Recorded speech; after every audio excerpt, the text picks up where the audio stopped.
Estabilidad presupuestaria y sostenibilidad financiera en las entidades locales. Introducción. El Pacto de Estabilidad y Crecimiento. El concepto de estabilidad presupuestaria en las administraciones públicas españolas ganó especial relevancia en el proceso histórico de la creación del euro. En el año 1997, durante el Consejo de Ámsterdam, se crea el Pacto de Estabilidad y Crecimiento, donde se fijan controles al déficit público de los diferentes países a integrar la zona euro. Concretamente, marcó como objetivo que el déficit público no supere el 3% del PIB de cada Estado integrante de la Unión Monetaria. La interpretación técnica de los términos del pacto se realiza conforme al Sistema Europeo de Cuentas, SEC, de elaboración de cuentas nacionales. Ley General de Estabilidad Presupuestaria. En la Ley 18/2001, de 12 de diciembre, General de Estabilidad Presupuestaria, es donde se estableció por primera vez que las entidades locales deberán adecuar sus presupuestos al objetivo de estabilidad presupuestaria fijado por el Gobierno para cada ejercicio, indicando que en el caso de que las entidades locales que no alcancen el objetivo de estabilidad presupuestaria, estarán obligadas a elaborar un plan económico-financiero a medio plazo para la corrección. Casi 6 años después, se aprobó el reglamento que desarrolla la mencionada Ley 18/2001, mediante el Real Decreto 1463/2007, de 2 de noviembre, el cual identifica el sector público local, y crea el inventario de entes del sector público local. Sin embargo, en el año 2008 se inició una profunda recesión en la zona euro, y especialmente en España.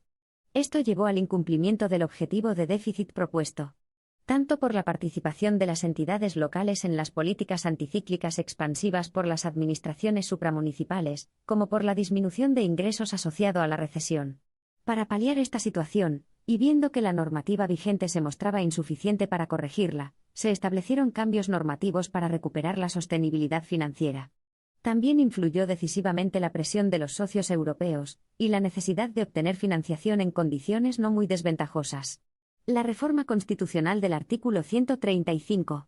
La reforma constitucional española del año 2011 modificó el artículo 135 de la Constitución, elevando al máximo nivel normativo una regla que indica que el volumen de deuda pública del conjunto de las administraciones públicas en relación con el Producto Interior Bruto del Estado no podrá superar el valor de referencia establecido en el Tratado de Funcionamiento de la Unión Europea. Se obliga a todas las administraciones públicas a adecuar sus actuaciones al principio de estabilidad presupuestaria. Crea, sin embargo, una distinción. Mientras que el Estado y las comunidades autónomas no podrán incurrir en un déficit estructural que supere los márgenes establecidos por la Unión Europea para sus Estados miembros, a las entidades locales se les exige que presenten siempre equilibrio presupuestario. Además, el nuevo redactado del artículo 135 indica en su punto 5 que una ley orgánica desarrollará los principios a que se refiere este artículo. Esta es la ley que comentaremos en el siguiente párrafo. Ley Orgánica Estabilidad Presupuestaria y Sostenibilidad Financiera.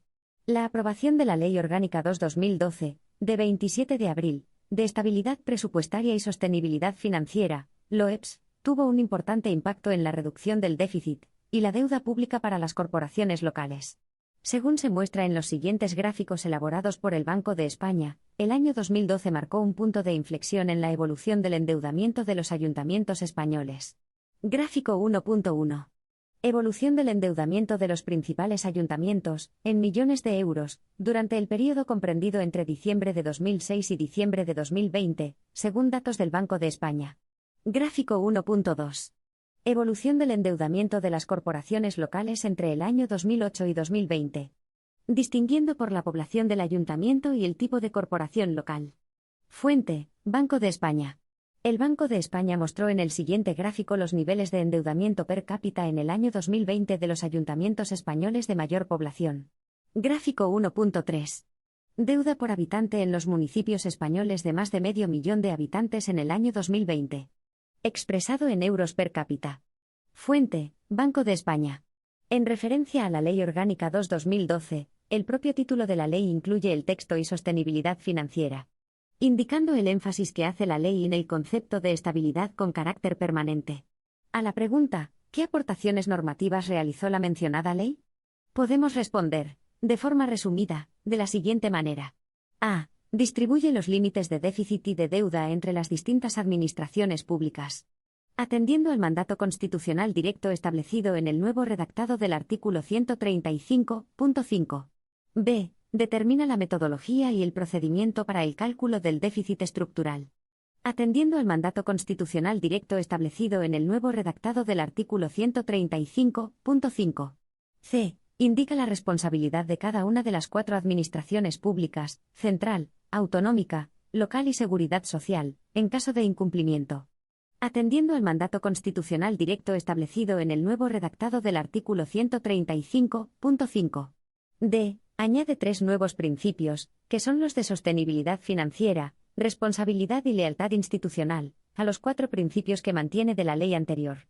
Estos son los de 1. Estabilidad presupuestaria, 2. Plurianualidad, 3. Transparencia y 4. Eficacia y eficiencia en la asignación de los recursos públicos. Establece 3 mecanismos para instrumentar el cumplimiento de los objetivos fijados. Estos son: 1. La fijación de un límite de déficit, 2. La regla de gasto y 3. El límite de deuda pública y el control de la deuda comercial. El ámbito subjetivo de la Ley Orgánica 2/2012. Otro de los puntos más destacados de esta ley es la fijación de su marco subjetivo. Es decir, qué unidades institucionales van a ser consideradas administraciones públicas a los efectos de esta ley, y así a efectos del cálculo de déficit y deuda pública.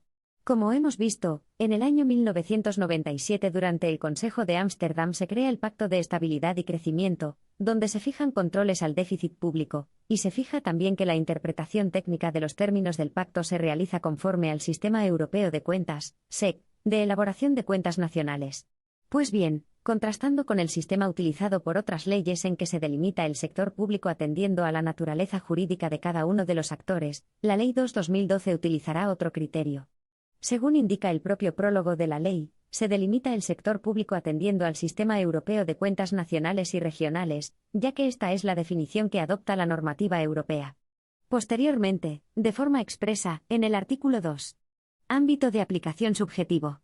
Uno de los motivos es contar con datos comparables internacionalmente, actualizados y fiables, que ayuden a tomar las decisiones macroeconómicas y políticas más adecuadas. También se ha expuesto otro motivo de que el cálculo mediante el sistema SEC evita que las entidades locales puedan escamotear déficit. Por ejemplo, una sociedad mercantil que en nuestro ordenamiento jurídico tiene una naturaleza societaria de derecho privado, en el ámbito del SEC podría ser considerada una administración pública en términos económicos. Y por tanto, en determinados casos, podrá computar a nivel de deuda pública medida en términos SEC. Otro ejemplo en sentido contrario sería a un consorcio, que se financia con sus ventas, y que puede ser encuadrado fuera de las administraciones públicas, como sociedad no financiera, en términos SEC. De tal modo, la medición en términos SEC hace un trabajo de quitar el velo a determinadas sociedades para saber si deben de conmutar a nivel de déficit. Esto es especialmente relevante con las antes llamadas sociedades instrumentales. Por ejemplo, sociedades con un único cliente, el ayuntamiento, que crean una infraestructura que posteriormente pasará a ser propiedad del ayuntamiento. Para el SEC será una administración pública que simplemente tiene forma societaria. De tal modo que el déficit en que incurra dicha sociedad no queda fuera del déficit de la entidad, computando como déficit y deuda de la propia corporación local. O mejor dicho, dentro del perímetro SEC de la corporación. Este tema, por su especial importancia, es uno de los principales temas a analizar en el presente trabajo. Concretamente se analizará en este trabajo dentro del capítulo Dificultad de cálculo de los objetivos. La suspensión de las reglas fiscales. Ante la excepcionalidad de la situación provocada por el coronavirus, el 20 de octubre de 2020 el Congreso de los Diputados aprobó una situación de emergencia extraordinaria, a los efectos previstos por los artículos 135.4 de la CE y 11.3 de la LOEPS, por el que quedaron en suspenso los objetivos de estabilidad presupuestaria, regla del gasto y endeudamiento financiero para el año 2020 y 2021. No afectando, sin embargo, a los objetivos de sostenibilidad financiero, y al objetivo de periodo medio de pago, que no quedaron suspendidos. Posteriormente, por acuerdos del Congreso de Diputados de fechas 13 de septiembre de 2021 y 22 de septiembre de 2022 se aprobó el informe para prorrogar la suspensión de las reglas fiscales para 2022 y 2023, respectivamente. Para el año 2024, en el momento de escribir estas líneas, septiembre de 2023, aún no han sido reactivadas, aunque su reactivación se ve como la opción más probable. Se puede destacar que la suspensión de las reglas fiscales no exime a la entidad del cálculo del déficit y de la deuda, aplicando los criterios de la normativa SEC, aunque sí de la posterior creación de los planes económico-financieros para su corrección. La situación actual de la deuda en las corporaciones locales. A nivel nacional hablamos de una situación de deuda pública excesiva, habiendo alcanzado un 125% del PIB durante la pandemia.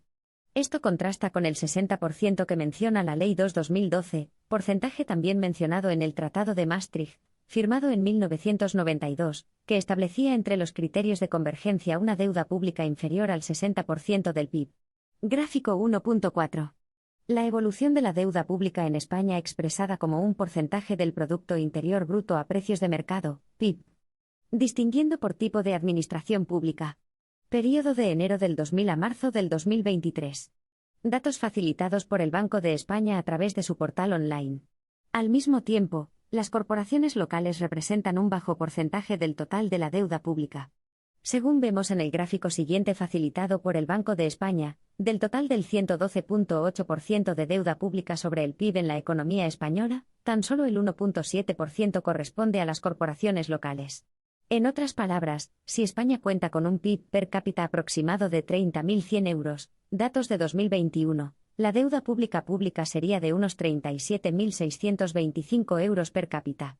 De los cuales, la deuda de las corporaciones locales en España sería de tan solo el 1.7% del PIB. Es decir, una deuda pública media de 511 euros por habitante. Gráfico 1.5. Evolución de la deuda pública correspondiente a las corporaciones locales españolas expresado como un porcentaje del PIB, siendo el punto más alto el 4.4% y el más bajo el 1.7%. Fuente, Banco de España. Al mismo tiempo, la existencia de un gran número de entidades locales en España hace que en algunos casos sí haya desequilibrios importantes. Así lo indicaba Funcas en su artículo de julio de 2023. Concretamente señala lo siguiente. El subsector público local, que presenta una situación económico-financiera general equilibrada, incluye más de un centenar de ayuntamientos cuya solvencia está comprometida de forma estructural, al presentar un volumen de deuda financiera excesiva en un largo periodo de tiempo. A modo de ejemplificar esta problemática como actual, cito algunos titulares aleatorios aparecidos recientemente en la prensa. Las cuentas municipales, en peligro, los ayuntamientos tienen ya en quiebra al 10% de sus empresas. Titular de El Economista en fecha de 30 de octubre de 2020. Quiebra en el Ayuntamiento de Santiago de Alcántara, esperamos vender patrimonio para hacer frente a la deuda. Titular del Periódico de Extremadura con fecha 23 de agosto de 2023. El alcalde de Lorca alerta que el ayuntamiento está en quiebra extrema. Titular de La Opinión de Murcia en fecha 20 de julio de 2023.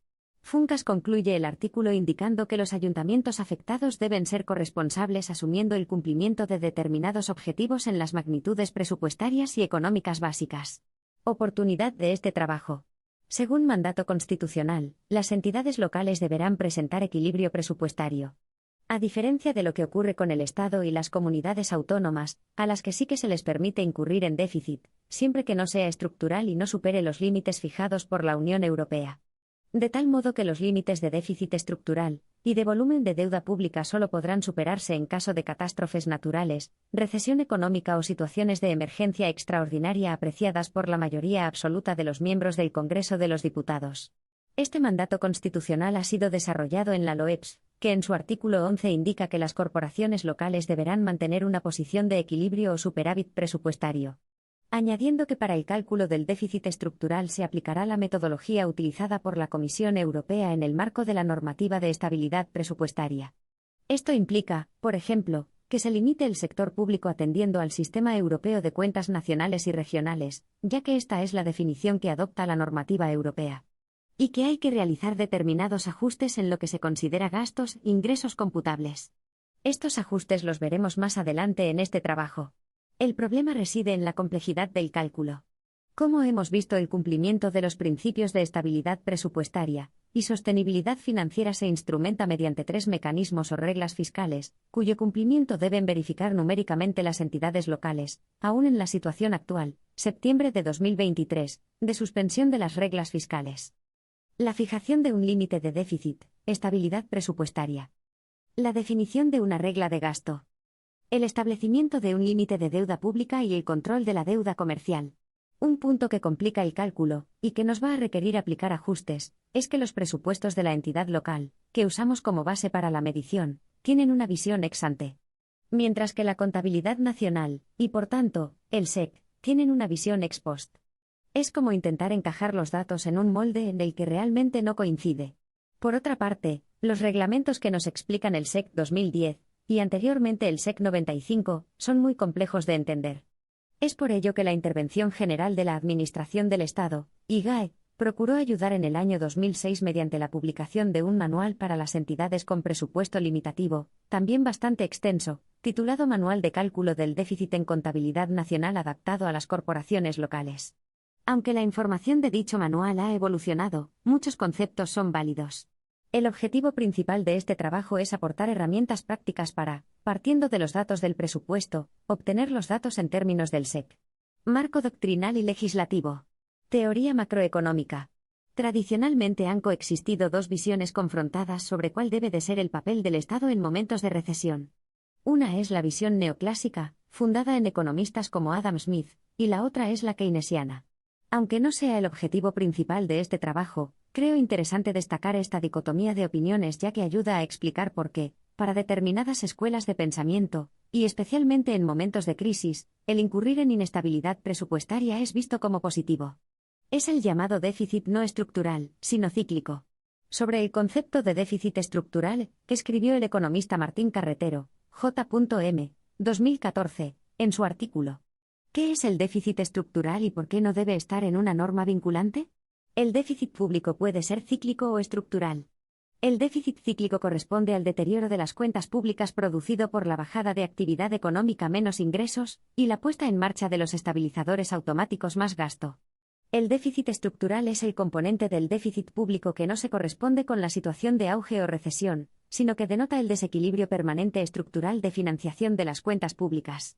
A este último se refiere la Constitución española y el Pacto Fiscal, en un intento de controlar un fenómeno cuya persistencia en el tiempo supondría una amenaza para la sostenibilidad de las finanzas públicas. El problema de este concepto es precisamente su carácter de estimación. No existe una metodología comúnmente aceptada para la estimación del déficit estructural, como no existe una metodología unánime para la determinación del output gap y del PIB potencial. Citaré a continuación al economista español Robert Casajuana, quien en su artículo La gran vigencia de Keynes y Friedman, en detrimento de Hayek, de fecha 12 de mayo de 2021 analizó las escuelas de pensamiento más seguidas. Escuela keynesiana. Con su obra La teoría general del empleo, el interés y el dinero, 1936, el economista inglés del grupo de Bloomsbury, otros conocidos miembros de este grupo eran Virginia Woolf o Gerald Brennan, John Maynard Keynes rompió con las ideas de los economistas clásicos como Adam Smith. Este último, autor del libro La riqueza de las naciones, 1776, popularizó la famosa frase la mano invisible de los mercados, dando a entender que los mercados se autorregulaban sin injerencias externas. En un ciclo económico estándar los clásicos explicaban que la subida del PIB en fase de expansión económica generaba mayor empleo, y mayor consumo privado que a su vez generaba mayor actividad económica y crecimiento, donde la tasa de desempleo cada vez menor presionaba al alza los salarios hasta que se frenaba la nueva contratación y, por tanto, dejaba de crecer la renta disponible, y el consumo privado para ir así descendiendo el PIB, y entrando en la fase recesiva con mayores despidos que presionaban a la baja los salarios hasta volver a empezar el ciclo. En este ciclo económico resumido que acabo de explicar los clásicos lo dejaban todo en manos de la autorregulación de los mercados. La gran novedad aportada por Keynes y su escuela fue defender un incremento del gasto público de los gobiernos para compensar la depresión del consumo privado durante la fase recesiva, y solo durante la fase recesiva. Y destaco la última frase porque, el no deseable incremento de la deuda pública que acarrea toda política keynesiana, se compensará luego cuando estas medidas consigan reactivar la economía que llevará a unos mayores ingresos fiscales para el país, y así puedan y deban los gobiernos escuchar a Keynes, y abandonar sus políticas keynesianas una vez superada la crisis. El encuadre constitucional. La Constitución española, a través del artículo 135, establece la estabilidad presupuestaria como un valor estructural y condicionante de la capacidad de actuación de todas las administraciones públicas. A tal efecto, el 27 de septiembre de 2011 se modificó dicho artículo 135, que en su redactado original de 1978 se limitaba a indicar. Artículo 135. 1. El Gobierno habrá de estar autorizado por ley para emitir deuda pública o contraer crédito. 2. Los créditos para satisfacer el pago de intereses y capital de la deuda pública del Estado se entenderán siempre incluidos en el estado de gastos de los presupuestos, y no podrán ser objeto de enmienda o modificación, mientras se ajusten a las condiciones de la ley de emisión. Al nuevo redactado, vigente desde el mismo día de su modificación, resultando en el texto que cita a continuación. Artículo 135. 1. Todas las administraciones públicas adecuarán sus actuaciones al principio de estabilidad presupuestaria. 2. El Estado y las comunidades autónomas no podrán incurrir en un déficit estructural que supere los márgenes establecidos, en su caso, por la Unión Europea para sus Estados miembros. Una ley orgánica fijará el déficit estructural máximo permitido al Estado y a las comunidades autónomas, en relación con su Producto Interior Bruto. Las entidades locales deberán presentar equilibrio presupuestario. 3. El Estado y las comunidades autónomas habrán de estar autorizados por ley para emitir deuda pública o contraer crédito. Los créditos para satisfacer los intereses y el capital de la deuda pública de las administraciones se entenderán siempre incluidos en el estado de gastos de sus presupuestos y su pago gozará de prioridad absoluta. Estos créditos no podrán ser objeto de enmienda o modificación, mientras se ajusten a las condiciones de la ley de emisión. El volumen de deuda pública del conjunto de las administraciones públicas en relación con el Producto Interior Bruto del Estado no podrá superar el valor de referencia establecido en el Tratado de Funcionamiento de la Unión Europea. 4. Los límites de déficit estructural y de volumen de deuda pública solo podrán superarse en caso de catástrofes naturales, recesión económica o situaciones de emergencia extraordinaria que escapen al control del Estado y perjudiquen considerablemente la situación financiera o la sostenibilidad económica o social del Estado, apreciadas por la mayoría absoluta de los miembros del Congreso de los Diputados. 5. Una ley orgánica desarrollará los principios a que se refiere este artículo, así como la participación, en los procedimientos respectivos, de los órganos de coordinación institucional entre las administraciones públicas en materia de política fiscal y financiera. En todo caso, regulará, a. la distribución de los límites de déficit y de deuda entre las distintas administraciones públicas, los supuestos excepcionales de superación de los mismos, y la forma y plazo de corrección de las desviaciones que sobre uno y otro pudieran producirse. b. La metodología y el procedimiento para el cálculo del déficit estructural. c. La responsabilidad de cada administración pública en caso de incumplimiento de los objetivos de estabilidad presupuestaria. 6. Las comunidades autónomas, de acuerdo con sus respectivos estatutos, y dentro de los límites a que se refiere este artículo, adoptarán las disposiciones que procedan para la aplicación efectiva del principio de estabilidad en sus normas y decisiones presupuestarias. Meses después de la mencionada reforma constitucional, se aprobó una única norma para todas las administraciones públicas, la ya mencionada LOEPS, donde se establecen los procedimientos para la aplicación efectiva de los principios de estabilidad y sostenibilidad. Introduce, como novedad, 4 reglas fiscales, u objetivo, previstas de obligado cumplimiento para las administraciones públicas. Concretamente son las 3 reglas siguientes, a las que al año siguiente se le añadiría un cuarto objetivo. Objetivo de estabilidad presupuestaria. Objetivo de regla de gasto. Objetivo de deuda pública de las administraciones públicas y objetivo de cumplimiento del periodo medio de pago.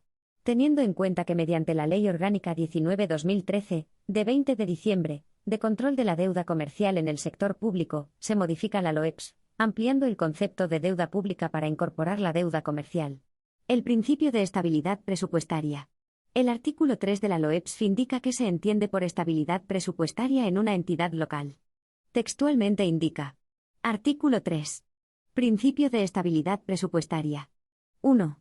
La elaboración, aprobación y ejecución de los presupuestos, y demás actuaciones que afecten a los gastos o ingresos de los distintos sujetos comprendidos en el ámbito de aplicación de esta ley se realizará en un marco de estabilidad presupuestaria, coherente con la normativa europea. 2. Se entenderá por estabilidad presupuestaria de las administraciones públicas la situación de equilibrio o superávit estructural. 3.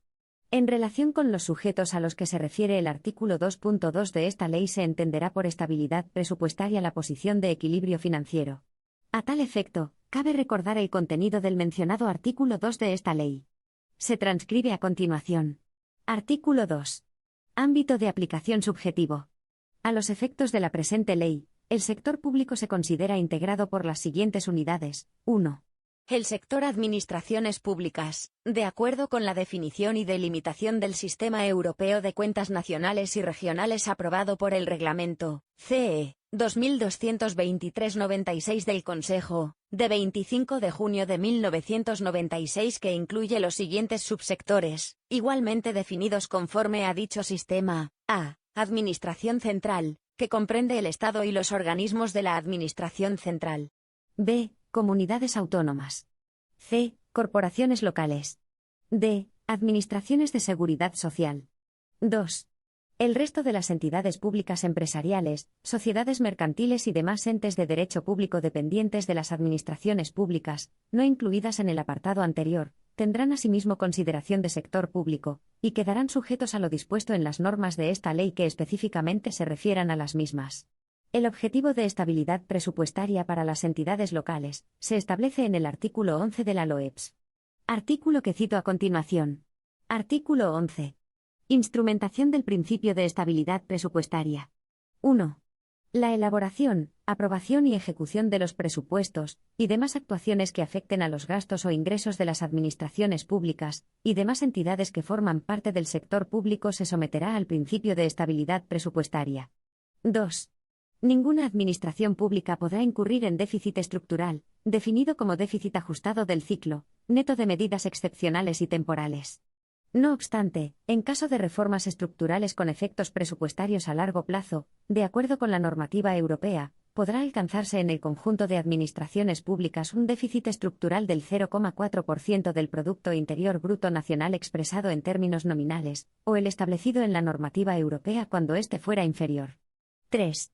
Excepcionalmente, el Estado y las comunidades autónomas podrán incurrir en déficit estructural en caso de catástrofes naturales, recesión económica grave o situaciones de emergencia extraordinaria que escapen al control de las administraciones públicas y perjudiquen considerablemente su situación financiera o su sostenibilidad económica o social, apreciadas por la mayoría absoluta de los miembros del Congreso de los Diputados.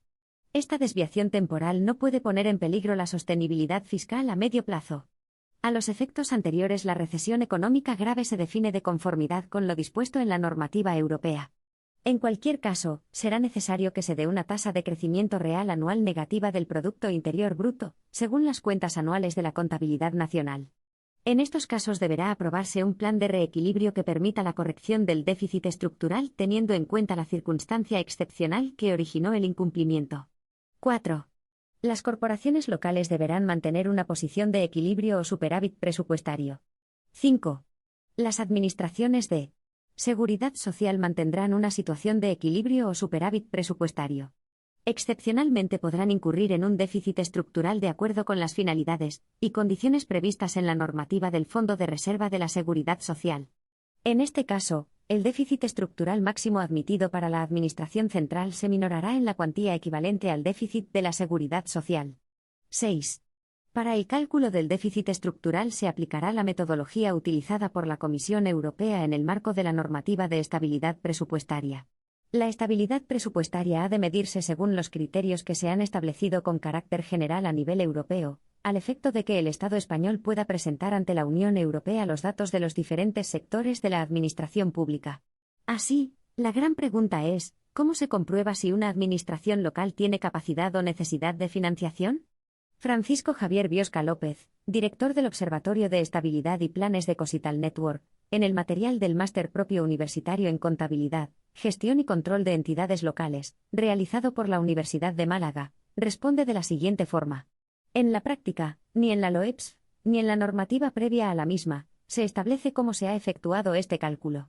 El primer instrumento para garantizar una correcta aplicación del marco de referencia conceptual que es el Sistema Europeo de Cuentas, con el fin de obtener estadísticas fiables y comparables para evaluar la convergencia lo constituyó el Manual del SEC 95 sobre el déficit público y la deuda pública, en su segunda edición, 2002, y actualmente la propia publicación del SEC 2010 que ha ampliado su contenido respecto al SEC 95, desarrollando en los diferentes capítulos los criterios aplicables.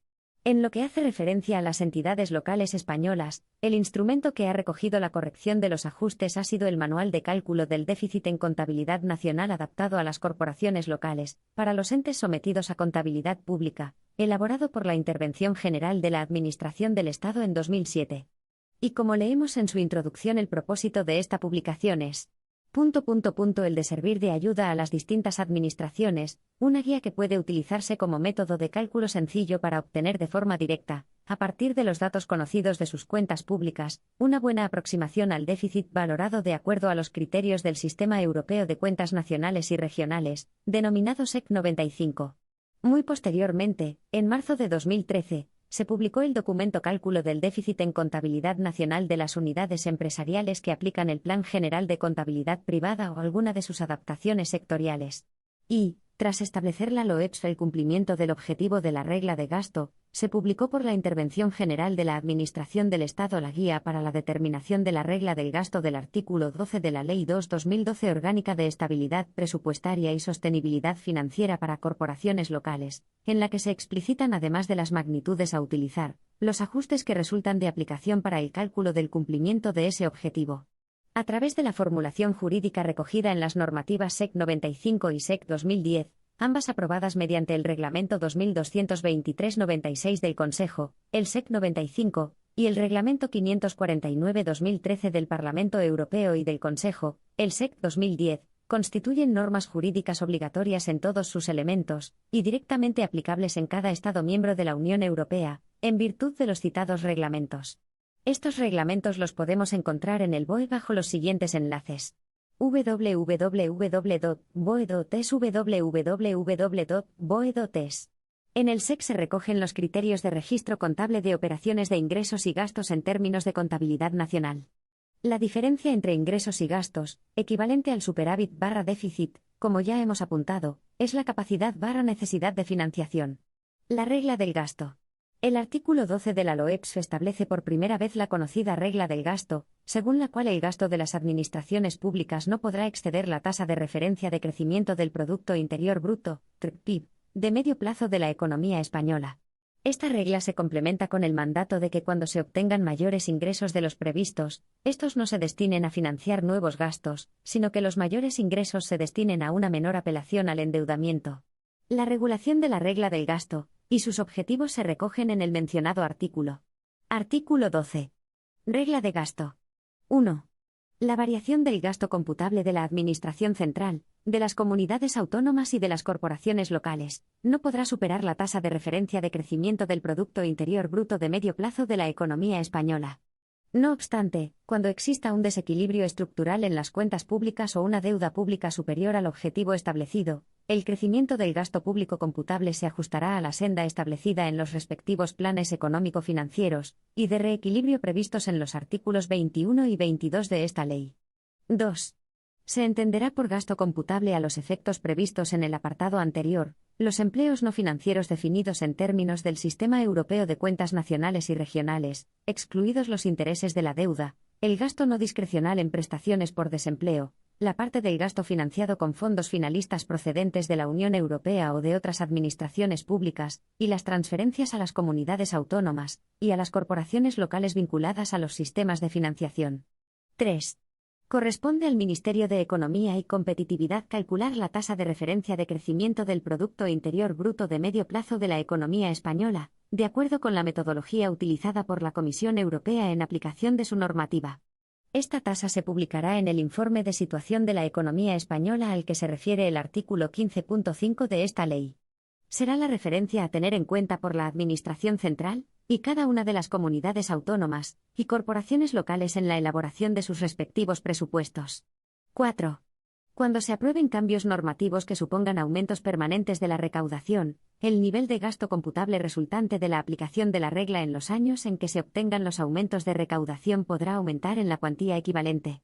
Cuando se aprueben cambios normativos que supongan disminuciones de la recaudación, el nivel de gasto computable resultante de la aplicación de la regla en los años en que se produzcan las disminuciones de recaudación deberá disminuirse en la cuantía equivalente. 5. Los ingresos que se obtengan por encima de lo previsto se destinarán íntegramente a reducir el nivel de deuda pública. Esta tasa de referencia de la economía española es mencionada en el artículo 15.4 de la LOEPS. Cito parcialmente este artículo. Artículo 15. Establecimiento de los objetivos de estabilidad presupuestaria y de deuda pública para el conjunto de administraciones públicas. 1.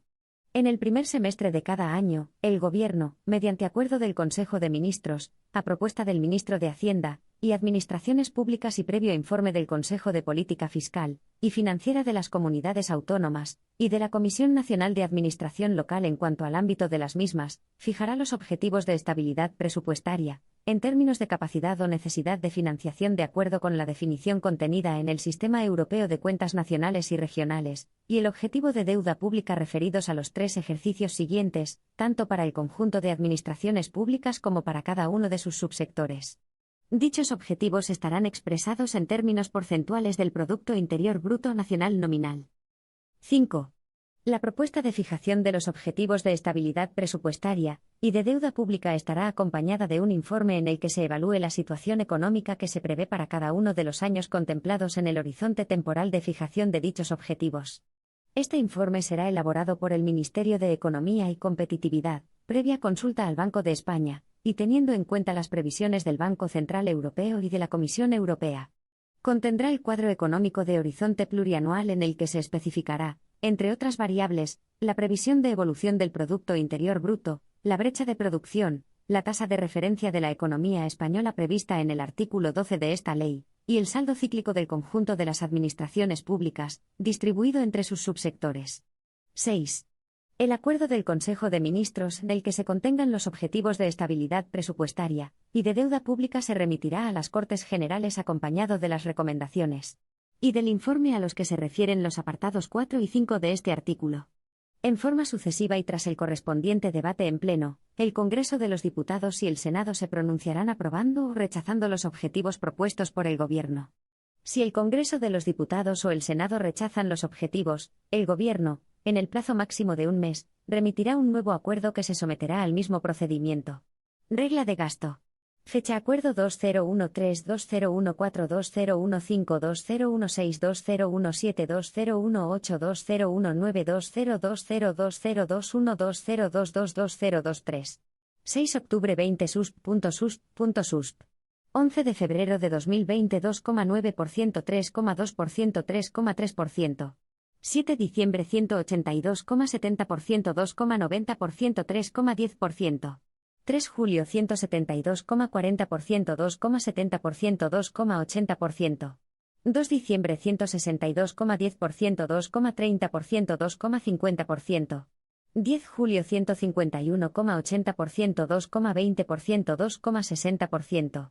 27 junio 141,30% 1,50% 1,70%. 28 junio 131,50% 1,70% 1,90%.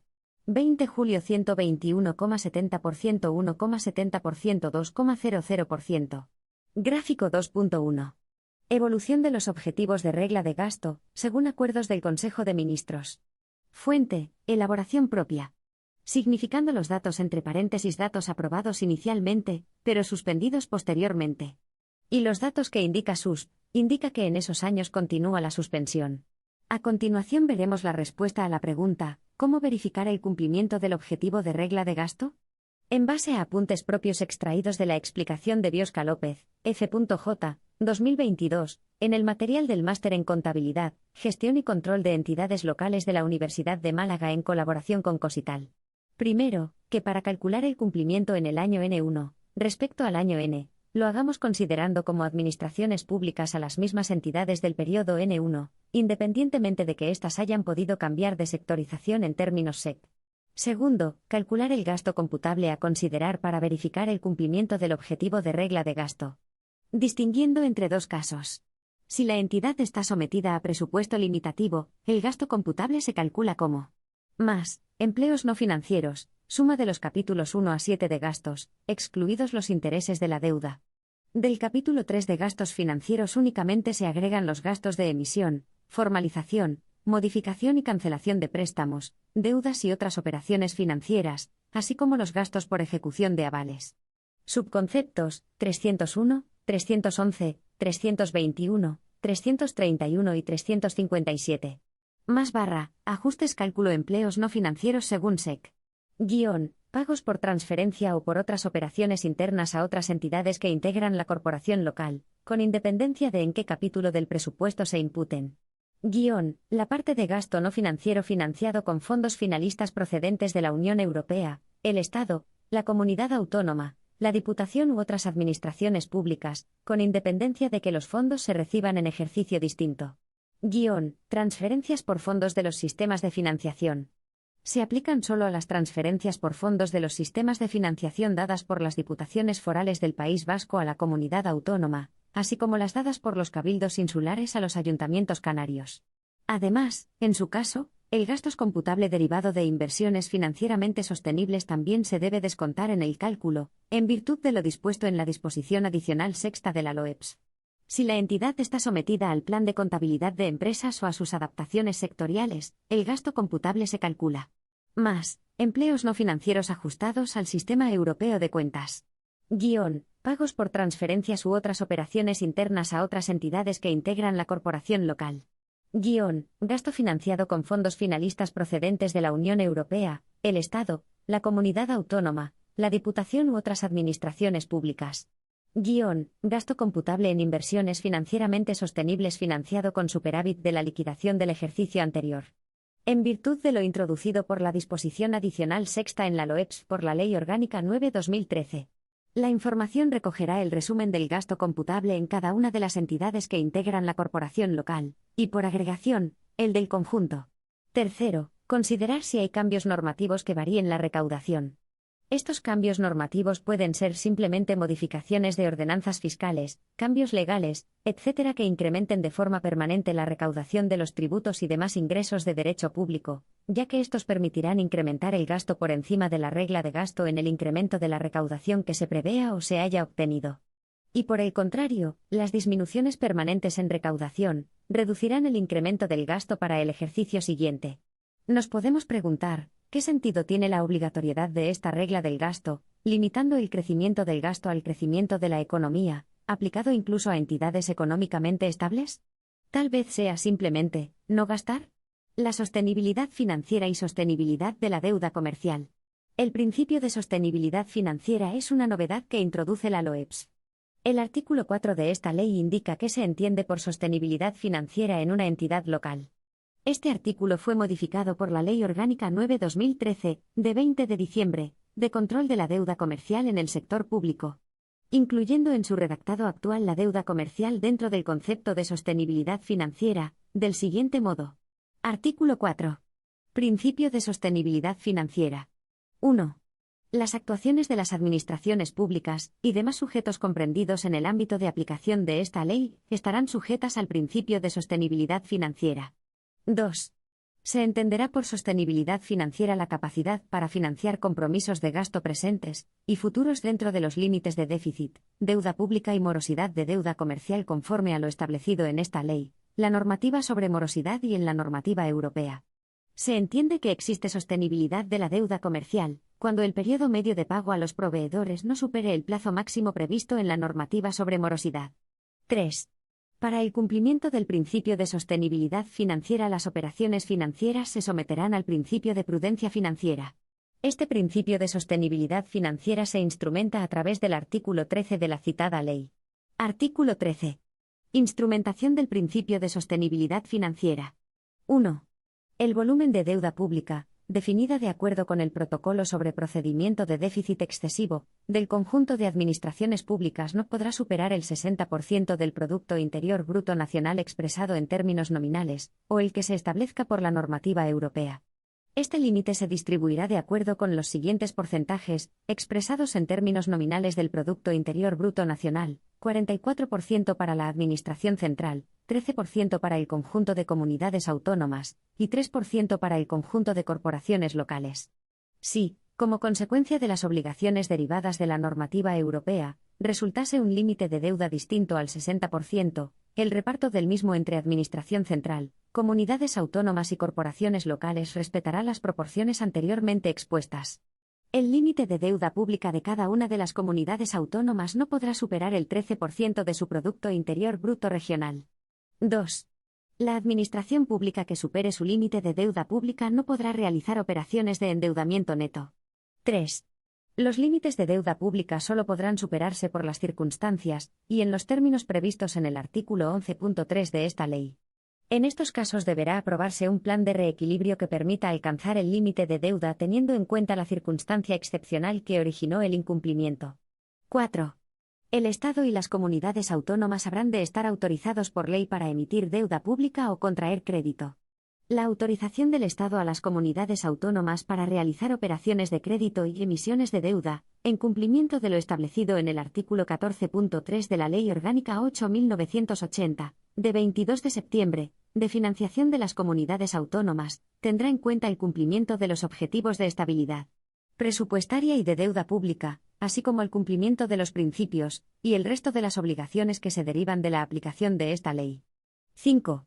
La autorización del Estado, o en su caso de las comunidades autónomas, a las corporaciones locales para realizar operaciones de crédito y emisiones de deuda, en cumplimiento de lo establecido en el artículo 53 del texto refundido de la Ley Reguladora de las Haciendas Locales, aprobada por Real Decreto Legislativo 2/2004, de 5 de marzo, tendrá en cuenta el cumplimiento de los objetivos de estabilidad presupuestaria y de deuda pública, así como el cumplimiento de los principios y las obligaciones que se derivan de la aplicación de esta ley. 6. Las administraciones públicas deberán publicar su periodo medio de pago a proveedores y disponer de un plan de tesorería que incluirá, al menos, información relativa a la previsión de pago a proveedores de forma que se garantice el cumplimiento del plazo máximo que fija la normativa sobre morosidad. Las administraciones públicas velarán por la adecuación de su ritmo de asunción de compromisos de gasto a la ejecución del plan de tesorería. Cuando el período medio de pago de una administración pública, de acuerdo con los datos publicados, supere el plazo máximo previsto en la normativa sobre morosidad, la Administración deberá incluir, en la actualización de su plan de tesorería inmediatamente posterior a la mencionada publicación, como parte de dicho plan lo siguiente: a. El importe de los recursos que va a dedicar mensualmente al pago a proveedores para poder reducir su periodo medio de pago hasta el plazo máximo que fija la normativa sobre morosidad. b. El compromiso de adoptar las medidas cuantificadas de reducción de gastos, incremento de ingresos u otras medidas de gestión de cobros y pagos, que le permita generar la tesorería necesaria para la reducción de su periodo medio de pago a proveedores hasta el plazo máximo que fija la normativa sobre morosidad. La normativa de estabilidad presupuestaria regula por primera vez la fijación de unos objetivos de deuda para las entidades locales. Estos objetivos se fijan anualmente en aplicación del Protocolo de Déficit Excesivo abierto por la Comisión Europea al Reino de España. Por ejemplo, en el año 2018 se establecieron los límites del 2,30%, 2019, 2,20%, 2020 y 2,10%, 2021. Quedando suspendidos posteriormente a raíz de las políticas anticíclicas. Al respecto, el artículo 53.2 del TRLRHL detalla que precisarán de autorización de los órganos citados en el apartado 1 anterior, el órgano de tutela financiera, las operaciones de crédito a largo plazo de cualquier naturaleza, incluido el riesgo deducido de los avales, cuando el volumen total del capital vivo de las operaciones de crédito vigentes a corto y largo plazo, incluyendo el importe de la operación proyectada, exceda del 110% de los ingresos corrientes liquidados o devengados en el ejercicio inmediatamente anterior. Pero, en virtud de la disposición final 31ª del ALCP de 2013, operan dos tramos con distintos efectos. Hasta el 75% no se precisaría autorización del órgano competente de tutela financiera, y si se supera, hasta el 110% sí se precisaría autorización del órgano competente de tutela financiera. El 110% opera como tope para poder endeudarse. El periodo medio de pago. Mediante la Ley Orgánica 9/2013, de 19 de diciembre, de control de la deuda comercial en el sector público, se modifica la LOEPS, entre otros, en sus artículos 4 y 13 para ampliar el concepto de deuda pública incorporando la deuda comercial, introduciendo como objetivo el cumplimiento de los plazos de pago, y el seguimiento del periodo medio de pago. Y el RD 635/2014, de 25 de julio, desarrolló la metodología de cálculo del periodo medio de pago a proveedores de las administraciones públicas, siendo modificada posteriormente por el Real Decreto 1040/2017, de 22 de diciembre, según indica Biosca López, FJ, 2022. Concretamente, el redactado original del punto 4.2 de la LOEPS se modifica del siguiente modo. Siendo el redactado original del año 2012 el siguiente. 4.2. Se entenderá por sostenibilidad financiera la capacidad para financiar compromisos de gasto presentes y futuros dentro de los límites de déficit y deuda pública, conforme a lo establecido en esta ley y en la normativa europea. En cambio, el redactado del año 2013, para adaptarlo a la Ley Orgánica de Control de la Deuda Comercial en el Sector Público, toma la siguiente forma. 4. 2. Se entenderá por sostenibilidad financiera la capacidad para financiar compromisos de gasto presentes y futuros dentro de los límites de déficit, deuda pública y morosidad de deuda comercial conforme a lo establecido en esta ley, la normativa sobre morosidad y en la normativa europea. Se entiende que existe sostenibilidad de la deuda comercial cuando el periodo medio de pago a los proveedores no supere el plazo máximo previsto en la normativa sobre morosidad. Cabe añadir que en el año 2015 se introdujo un nuevo cambio al artículo 4 de esta ley, pero esta vez añadiendo un punto tercero, con el siguiente redactado. 4.3. Para el cumplimiento del principio de sostenibilidad financiera, las operaciones financieras se someterán al principio de prudencia financiera. La LOEPS abordaba el control del endeudamiento limitando el volumen de la deuda pública, pero el endeudamiento del sector público no solo se refleja en el volumen de su deuda financiera, capítulos 3 y 9 de gastos, sino también en su deuda comercial, capítulos 2 y 6 de gastos.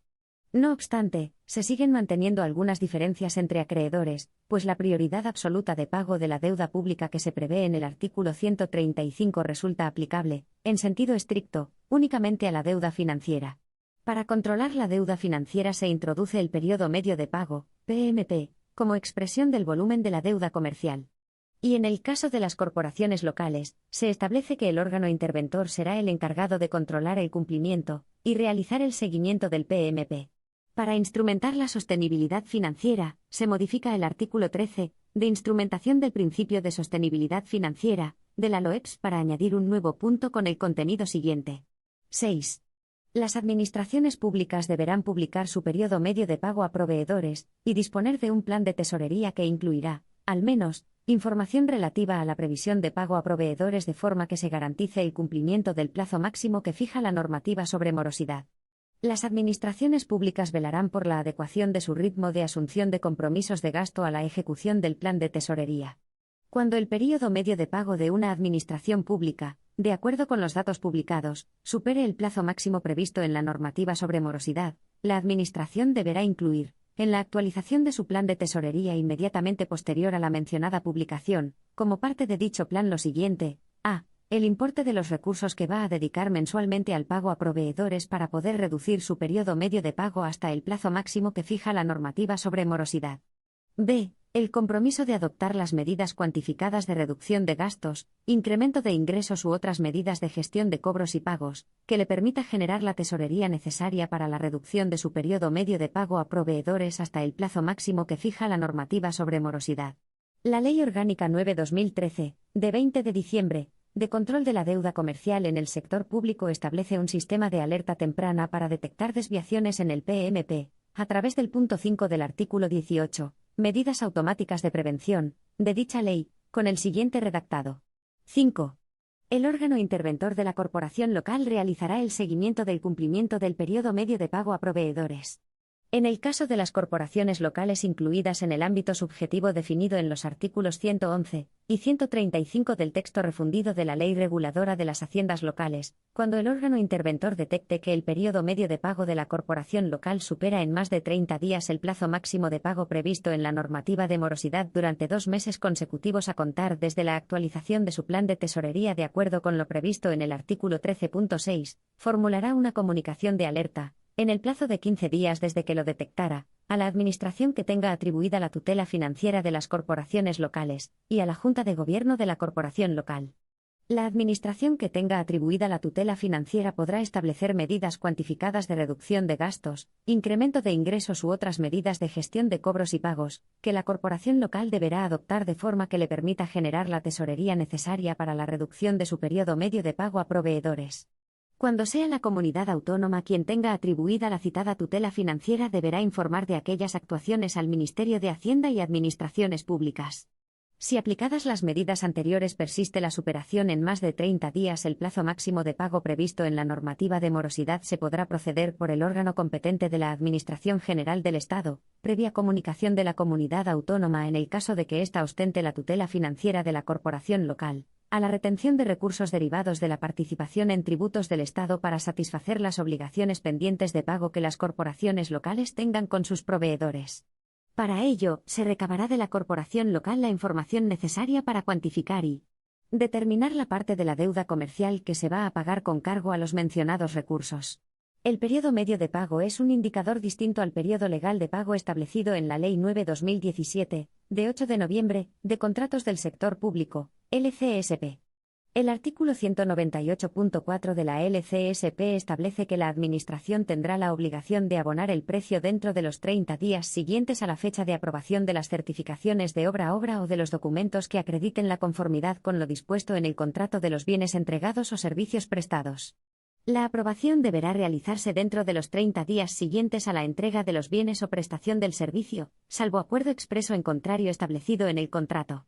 En contraste, el PMP es un indicador económico, no legal, en el sentido de que no crea ninguna obligación individual versus a los proveedores, como podrían ser el devengo de intereses de la deuda impagada. Para su cálculo del PMP hay que tener en cuenta que hay ciertas obligaciones que quedan excluidas del cálculo. Estas son las siguientes. Las obligaciones contraídas entre entidades consideradas administraciones públicas según el criterio de la contabilidad nacional. Las obligaciones pagadas con cargo al fondo para la financiación de los pagos a proveedores. Pagos retenidos por embargos, mandatos de ejecución, procedimientos administrativos de compensación o similares. La fecha de inicio de este indicador fue enero de 2014. Y entendiendo que no hay facturas pendientes anteriores a esta fecha, se tienen en cuenta las facturas expedidas y las certificaciones mensuales de obra aprobadas a partir de esa fecha. Para calcular el PMP de las operaciones pagadas, se hará servir el siguiente ratio. Ratio operaciones pagadas igual, número días de pago importe pagado importe total de pagos realizados. Siendo el número de días de pago, los días naturales transcurridos desde la fecha de aprobación de las certificaciones de obra o de los documentos que acrediten la conformidad con los bienes entregados o servicios prestados, hasta la fecha de pago material por parte de la Administración. O desde la fecha de entrada de la factura en el registro administrativo, según conste en el registro contable, si no está establecido un procedimiento de aprobación. Para el PMP de las operaciones pendientes de pago, usamos el siguiente ratio. Ratio pendientes de pago igual, número días TES. Pago importe a pagar importe total de pagos pendientes. Para calcular el PMP de cada entidad, se aplica la siguiente fórmula. PMP entidad igual ROP importe pagado, más, ROP importe pendiente, importe total de pagos realizados más pendientes. ROP igual ratio operaciones pagadas. ROP igual ratio operaciones pendientes de pago. También existe el concepto de PMP global, referido a la suma ponderada según el volumen de pagos de cada entidad para el conjunto de los entes.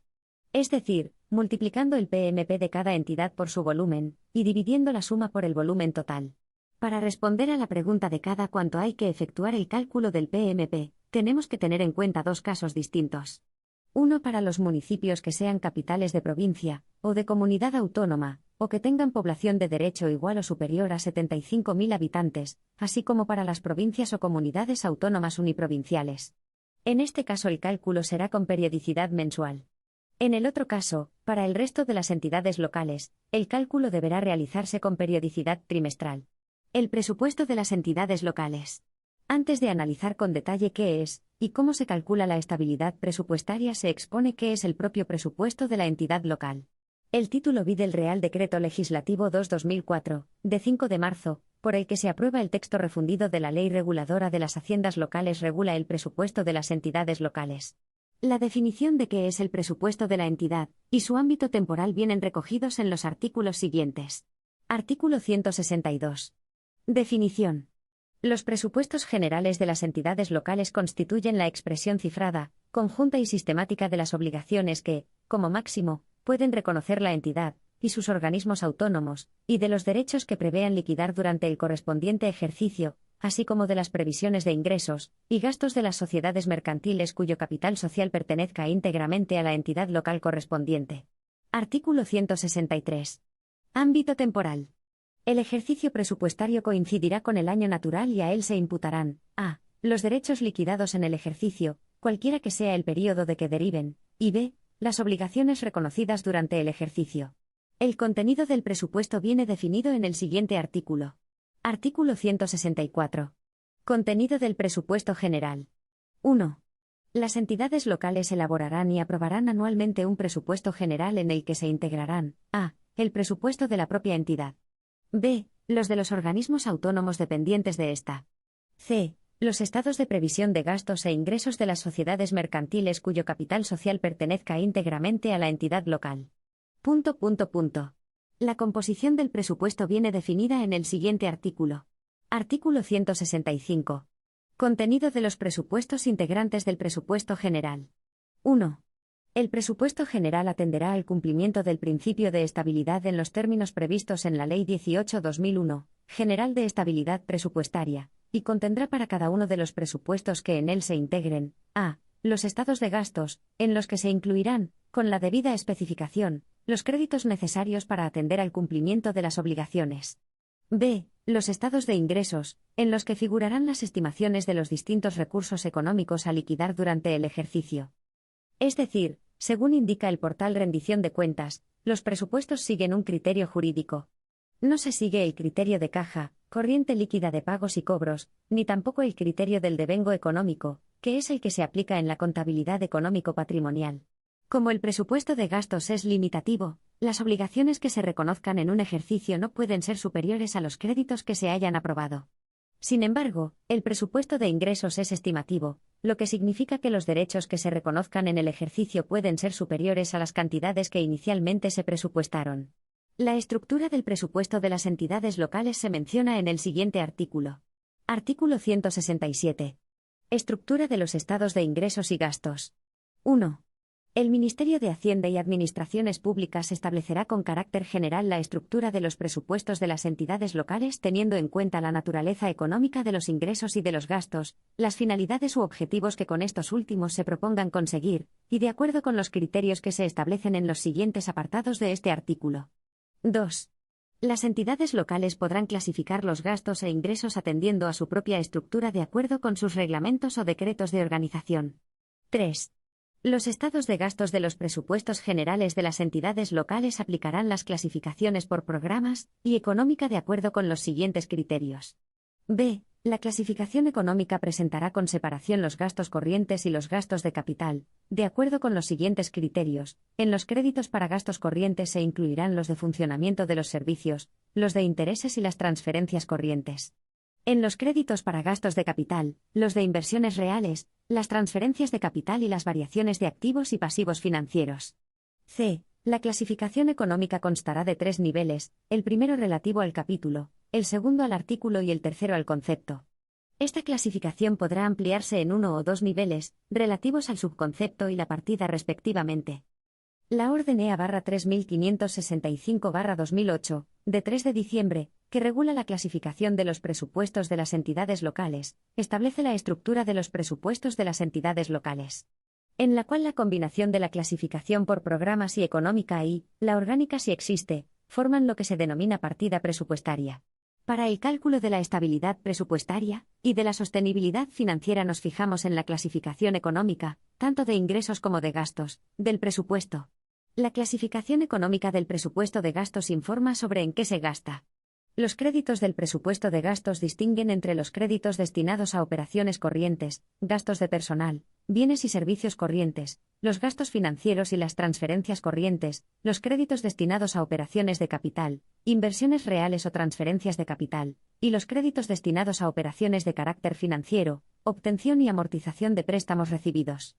Según establece la Orden EA-3565-2008, en la clasificación económica se distinguen las operaciones no financieras, capítulos de gasto 1 a 7, de las financieras, capítulos de gasto 8 y 9, subdividiéndose las primeras en operaciones corrientes, capítulos de gasto 1 a 4, y de capital, capítulos 6 y 7. Capítulos de gastos de la clasificación económica del presupuesto. Gráfico 2.2. La clasificación económica del presupuesto de gastos. Fuente, portal www.rendiciondecuentas.es. Por otra parte, el presupuesto de ingresos puede clasificarse de 2 formas. Una, la clasificación económica, atendiendo a la naturaleza económica de los derechos presupuestarios, cuya estructura será definida por el Ministerio de Hacienda, y otra, la clasificación orgánica, según quién ingresa. En los 3 primeros capítulos se recogen los ingresos de naturaleza tributaria o análoga, en el capítulo 4 los ingresos por transferencias corrientes y subvenciones destinadas a financiar gastos corrientes, y en el capítulo 5 los ingresos derivados de la explotación del patrimonio de la entidad, como rendimiento de depósitos, dividendos, alquileres u otras rentas de bienes inmuebles. Gráfico 2.3. La clasificación económica del presupuesto de ingresos. Fuente: portal www.rendiciondecuentas.es. El capítulo 6 recoge, entre otros, los ingresos procedentes de ventas de inmuebles y de otro inmovilizado, mientras que el capítulo 7 recoge las transferencias y subvenciones reconocidas a favor de la entidad local para financiar gastos para inversiones.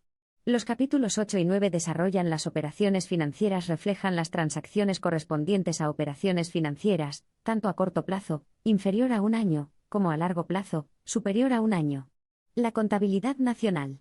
La contabilidad nacional nos permite obtener los resultados totales de la actividad económica nacional.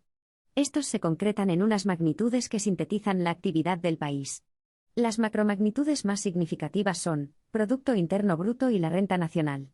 Siendo la capacidad o necesidad de financiación de las entidades locales, la diferencia entre los ingresos no financieros y los gastos no financieros en términos de contabilidad nacional, y aplicando los ajustes SEC que se requiera. Es relevante comentar más qué es la contabilidad nacional. A continuación extraigo un texto de Wikipedia que ofrece el contexto histórico. A medida que la intervención estatal en la economía fue aumentando, se fue haciendo preciso contar con medios adecuados que permitiesen que dicha intervención consiguiera los resultados deseables. Era necesario, pues, que el Estado conociese por una parte la realidad sobre la que iba a actuar y tuvieses por otra, un instrumento que le diera a conocer en el mayor grado posible el impacto de las medidas de la política económica. Entre estos instrumentos la contabilidad nacional ha ocupado un lugar destacado. La contabilidad nacional es una herramienta relativamente reciente, que en su forma actual, aparece durante la Segunda Guerra Mundial en Inglaterra. A partir de 1945 comienzan a extenderse los primeros modelos de cuentas nacionales. En 1950 la OEC, precedente de la OCDE, publica el denominado Sistema Simplificado de Contabilidad Nacional, que es primer intento de homogeneizar los criterios de contabilización. A partir de ese momento, la Organización de las Naciones Unidas comienza un proceso normalizador publicando, en 1953, un sistema de cuentas nacionales y correspondientes cuadros estadísticos, que constituye el primer sistema de contabilidad con alcance internacional. Este sistema es revisado en 1968, y sirvió como base para la elaboración del primer Sistema Europeo de Cuentas, SEC 1970, segunda edición revisada en 1979. En 1993, se implantó un nuevo sistema SCEN 1993, con importantes reformas. Actualmente la Unión Europea tiene aprobado su Sistema Europeo de Cuentas, SEC 2010. Dificultad de cálculo de los objetivos. El cálculo del superávit o déficit público. Antes de la normativa sobre estabilidad presupuestaria, se utilizaba el principio tradicional de presupuesto equilibrado, que se daba cuando los ingresos eran iguales a los gastos. Es el llamado equilibrio nominal. Este planteamiento cambió a partir de los presupuestos elaborados desde el 1 de enero de 2002, fecha en que se ha implementado la Ley 18/2001, que establece el equilibrio económico del presupuesto no financiero, utilizando para una primera aproximación la clasificación económica, tanto de ingresos como de gastos, de las entidades locales. El equilibrio del presupuesto no financiero debe definirse en términos de contabilidad nacional, lo que se consigue aplicando los criterios del Sistema Europeo de Cuentas Nacionales y Regionales, SEC, para ajustar los datos que se extraen de la contabilidad presupuestaria, y en las distintas fases del ciclo económico, aprobación, ejecución y liquidación. La entidad presentará capacidad de financiación cuando la suma de los capítulos 1 a 7 de ingresos sea iguales o mayores a la suma de capítulos 1 a 7 de gastos, aplicando determinados ajustes que veremos en este capítulo. Y en caso contrario, la entidad presentará necesidad de financiación. En otras palabras, para saber si una entidad local presenta estabilidad presupuestaria, capacidad o necesidad de financiación, necesitamos realizar 3 pasos. Calcular su perímetro SEC. Comparar los capítulos 1 al 7 de ingresos y gastos del perímetro. Realizar determinados ajustes, tanto en ingresos como en gastos. Según indica con más precisión Losada Muñoz, 2022, quien tras destacar que la LOEPS establece un conjunto de reglas de disciplina fiscal medidas en términos de contabilidad nacional, detalla. Un primer paso para elaborar la contabilidad nacional es encontrar fuentes de información adecuadas, ya sean contables, estadísticas, tributarias, que sirvan de base para su cálculo. En el caso de la SEEL, la fuente básica de información procede de la contabilidad presupuestaria, si bien se podría y debería utilizar cualquier otra fuente que ayudara a mejorar la elaboración de la contabilidad nacional, por ejemplo, la contabilidad pública. Un segundo paso será adaptar la información proporcionada por las fuentes elegidas, por ejemplo, la liquidación presupuestaria, a los criterios de contabilidad nacional. Las diferencias entre las fuentes de información y la contabilidad nacional son las que provocan los llamados ajustes SEC, causados por diferencias en el momento de registro de determinadas operaciones. Diferencias en el perímetro de consolidación. La contabilidad nacional tendrá en cuenta un criterio puramente económico, no jurídico, por lo que podría no coincidir con el entorno de consolidación contable o legal. Diferencias en el criterio para clasificar si una determinada operación es de naturaleza financiera o no financiera. Operaciones no contabilizadas en la fuente de información o no contabilizadas en contabilidad nacional. ¿Qué ajustes SEC procederían por esta causa? En la contabilidad nacional se registra la realidad económica del periodo, sin atenerse a la legalidad de las operaciones, por ello deberán incluirse los flujos de las cuentas 413 acreedores por operaciones pendientes de aplicar a presupuesto, o 408 acreedores por devoluciones de ingresos que se hayan generado en el periodo, y habría que eliminar de la información contable aquella que no se refiera al ejercicio económico objeto de registro. También hay que destacar que cuando hablamos en terminología del SEC, lo que habitualmente llamamos debe en contabilidad financiera, se denomina empleos, y a la parte del haber, se le denomina recursos. 2. Determinación del perímetro de consolidación en términos del SEC. La medición de las magnitudes para verificar el cumplimiento de los principios establecidos por la LOEPS se realiza en términos consolidados, entendiendo que se deberán integrar las cuentas de la EEL matriz con aquellos organismos autónomos dependientes, y con los entes públicos vinculados o dependientes de aquella calificados como administración pública y asignados a la unidad matriz. En contabilidad nacional, ya no clasificaremos las unidades económicas según su naturaleza jurídica, sino por su función económica. Partiremos de la base de homogeneizar a todos los actores llamándolos unidades institucionales. Siendo una unidad institucional cada centro elemental de decisión económica caracterizado por una uniformidad de comportamiento y una autonomía de decisión en el ejercicio de su función principal. Para posteriormente clasificar cada una de estas unidades en uno de los 5 sectores institucionales que establece la SEC. Antes, y con ese propósito, el SEC distingue entre unidades consideradas productores de mercado y otros productores no de mercado. Mientras que los productores de mercado son productores que venden su producción a precios económicamente significativos, los otros productores no de mercado suministran la mayor parte de su producción a otras unidades de forma gratuita o a precios no significativos. El concepto de precios económicamente significativos se basa en el criterio del 50%. Esto significa que las ventas deben cubrir al menos el 50% de los costos de producción. Los 5 sectores en lo que se clasifican las unidades institucionales son los siguientes. Sociedades no financieras. Unidades cuya actividad principal es la producción de bienes y servicios. Siendo productores de mercado. Instituciones financieras. Se dedican a la intermediación financiera. Administraciones públicas. Son productores no de mercado. Se financian principalmente mediante pagos obligatorios. Hogares. Los individuos o grupos de individuos, tanto en su condición de consumidores como de empresarios. Ya sean o no productores de mercado. Instituciones sin fines de lucro al servicio de los hogares. Son productores no de mercado. A su vez, el sector de administraciones públicas se divide en 4 subsectores. Estos son, administración central, comunidades autónomas, corporaciones locales y administración de seguridad social. De los cuales, el subsector de las corporaciones locales, se subdivide, a su vez, en los siguientes. Ayuntamientos, diputaciones, mancomunidades, comarcas, etc. Organismos autónomos y entes públicos dependientes de la corporación. Sociedades mercantiles públicas que se consideren dependientes, y que, según la metodología del SEC, se consideren productores no de mercado.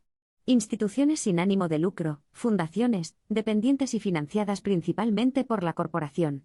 Consorcios que se consideren dependientes de la corporación local y que, conforme a las normas metodológicas del SEC 95, son considerados como productores no de mercado. 3. Ajustes a realizar en términos de contabilidad nacional. En este apartado veremos, con un enfoque eminentemente práctico y no exhaustivo, Los diversos ajustes a realizar sobre la contabilidad presupuestaria para obtener en términos del SEC, o de contabilidad nacional, los datos necesarios para el cálculo de la estabilidad presupuestaria. Estos ajustes los dividiremos en 3 tipologías: 1. Ajustes en ingresos; 2. Ajustes en gastos; y 3. Ajustes específicos en el cálculo de la regla del gasto. En relación con el signo de los ajustes, como norma general los que impliquen mayor estabilidad tendrán signo positivo, y al contrario. Por ejemplo, cuando el grado de ejecución de un presupuesto muestre menos 300 euros, inejecución. Esto lo reflejaremos con signo positivo, ya que son 300 euros que no se han gastado. A continuación veremos los ajustes más habituales sobre el presupuesto. Ajustes habituales del SEC sobre el presupuesto. Ajustes por recaudación capítulos 1 a 3. Ajustes de la participación en tributos del Estado. Ajustes por transferencias de otras administraciones. Intereses. Ajustes por grado de ejecución del gasto. Ingresos procedentes de fondos europeos. Ajuste por asunción y cancelación de deudas. Ajuste por gastos realizados en el ejercicio pendientes de aplicar al presupuesto. Ajustes por adquisiciones con pago aplazado. Ajustes por arrendamiento financiero. Ajuste por ejecución y reintegro de avales. Ajuste por inversiones realizadas por cuenta de la corporación local. Ajuste por inversiones de la corporación por cuenta de otra administración. Tabla 4.1. Relación de ajustes habituales sobre el presupuesto de la SEEL para adaptarlos a los requerimientos de información del SEC. Fuente: elaboración propia. Los ajustes por recaudación en los capítulos 1, 2 y 3. El criterio en contabilidad nacional es el criterio de caja, según indica Mozo Amo, Rafael, 2019. En las entidades locales es frecuente que no coincida el importe de los derechos reconocidos con los derechos recaudados. Se realizará un ajuste positivo si se recauda más, tanto en el presupuesto corriente como en presupuestos cerrados, respecto a los derechos inicialmente reconocidos en los capítulos 1 a 3 del presupuesto de ingresos, indicando una mayor capacidad de financiación. Y un ajuste negativo en caso contrario, de recaudar efectivamente menos. Ajustes relacionados con la participación en tributos del Estado, t. En contabilidad nacional hay que imputar al ejercicio el total de las entregas reconocidas por el Estado. Es decir, tanto las entregas a cuentas como las liquidaciones definitivas positivas. Esto no requerirá ningún ajuste en la fase de presupuestación, pero sí lo puede requerir en la fase de liquidación del presupuesto. Una vez efectuada la liquidación definitiva pueden surgir saldos deudores para la entidad, que originan ajustes negativos por ese importe. O a la inversa. Si bien la entidad debe registrar en su contabilidad un pasivo financiero por el exceso de ingresos percibidos, las cantidades adeudadas no tienen efectos presupuestarios, por lo que no minoran ni el resultado presupuestario ni el remanente de tesorería de la entidad local. Ajustes por transferencias de otras administraciones. La información en contabilidad nacional debe de darse de forma consolidada. Esto implica ajustes a 2 niveles, dentro de la propia corporación, entre unidades dependientes, y fuera de ella, con otras administraciones públicas. En ambos casos, el objetivo es lograr que las transferencias dadas y recibidas coincidan en concepto, importe y período de contabilización. Según indica Santa Fe Pomed, 2019, en contabilidad nacional deben respetarse los criterios de contabilización a los que está sujeto el pagador de la transferencia. Por ello, en caso de que el beneficiario de la transferencia la registrase de forma distinta, se realizará el correspondiente ajuste desde el punto de vista de contabilidad nacional. De tal modo, que puede darse los siguientes casos. Que los importes coincidan, no será necesario realizar ninguna operación de ajuste entre el déficit presupuestario y el de contabilidad nacional. Que los importes no coincidan, y las diferencias se deban tan solo a la clasificación de las transferencias entre corrientes y capital, se corregirán las diferencias manteniendo la clasificación del pagador. Que los importes sigan siendo dispares, las unidades receptoras tendrán que aplicar los criterios de las unidades pagadoras en cuanto a importe, concepto y período que corresponde la transferencia. Intereses. En contabilidad presupuestaria se aplican los intereses del endeudamiento en el momento del reconocimiento de la obligación, y en contabilidad nacional se aplica el principio del devengo.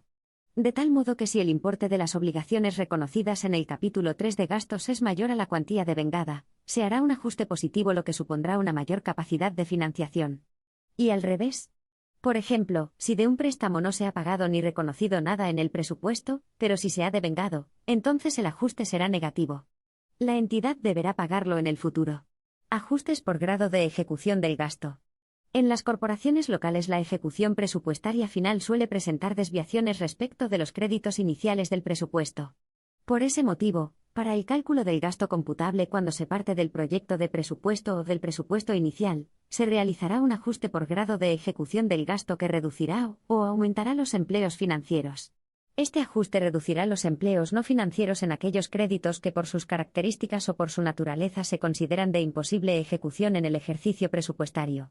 Y los incrementará en aquellos créditos cuya ejecución vaya a superar el importe de los previstos inicialmente. Según indica la guía de la IG para la determinación de la regla del gasto en su segunda edición. El importe de este ajuste se estimará por cada entidad local en función de la experiencia acumulada de años anteriores sobre las diferencias entre las previsiones presupuestarias y la ejecución real. De tal modo que en la tercera edición de la mencionada guía, ya fue suprimido el sistema de cálculo facilitado en su segunda edición. El ajuste por grado de ejecución del gasto únicamente tiene sentido, y como tal se aplicará, para determinar la capacidad o necesidad de financiación en la aprobación del presupuesto, en relación con los créditos inicialmente aprobados. A lo largo del ejercicio lo que se realizará es una estimación de las obligaciones reconocidas netas a fin de ejercicio, teniendo ya en cuenta el grado de ejecución previsto, y en el momento de cierre presupuestario se dispondrá ya de las obligaciones reconocidas netas. O en otras palabras, en fase de liquidación no tiene ningún sentido el cálculo de media de inejecución, por la sencilla razón de que el ejercicio ha terminado, y ya no existe inejecución. Ingresos procedentes de fondos europeos. El Eurostat en el año 2005 decidió sobre el tratamiento en contabilidad nacional de las transferencias del presupuesto comunitario a los Estados miembros, establecer un criterio más cercano al de devengo que al de caja. De tal modo que el registro de los fondos sea aquel en el que la corporación local realiza el gasto, y no aquel en el que se reciban los fondos. En caso de recibir anticipos o mayores ingresos de lo gastado, procederá a realizar en ese ejercicio un ajuste con signo negativo, y al ejercicio siguiente, cuando el gasto sea de importe superior, realizar el ajuste con signo positivo. Por otra parte, respecto a las subvenciones que se reciban a través del mecanismo de recuperación, transformación y resiliencia, o mecanismos análogos, su efectos en términos de contabilidad nacional, ha de ser neutro. Ajuste por asunción y cancelación de deudas. Cuando una entidad local se hace cargo de una deuda de una entidad, el SEC considera que está realizando una transferencia de capital, generando la necesidad de un ajuste negativo que refleje el total de la deuda asumida como un mayor empleo no financiero para la entidad local. Ajuste por gastos realizados en el ejercicio pendientes de aplicar al presupuesto. En contabilidad nacional rige el principio de devengo para el registro de las obligaciones, lo que implica el cómputo de cualquier gasto efectivamente realizado, con independencia del momento en que tiene lugar su imputación presupuestaria. Los gastos realizados en el ejercicio pendientes de aplicar al presupuesto están recogidos en la cuenta 413, en su haber por el importe de los pendientes de aplicar al presupuesto a 31 de diciembre y, en su debe, por los aplicados a lo largo del ejercicio, procedentes de ejercicios anteriores. Los primeros aumentan el déficit en términos de contabilidad nacional, los segundos lo minoran. Este ajuste tiene especial aplicación en la fase de liquidación del presupuesto. Referente a la cuenta 413, la Orden AC/1364/2018, de 12 de diciembre, por la que se modifican los planes de cuentas locales anexos a las instrucciones de los modelos normal y simplificado de contabilidad local, aprobadas por las órdenes AP/1781 y 1782/2013, de 20 de septiembre, en su artículo primero modificó la cuenta 413. Cito parcialmente el artículo. A. Se suprime la cuenta 411, acreedores por gastos devengados.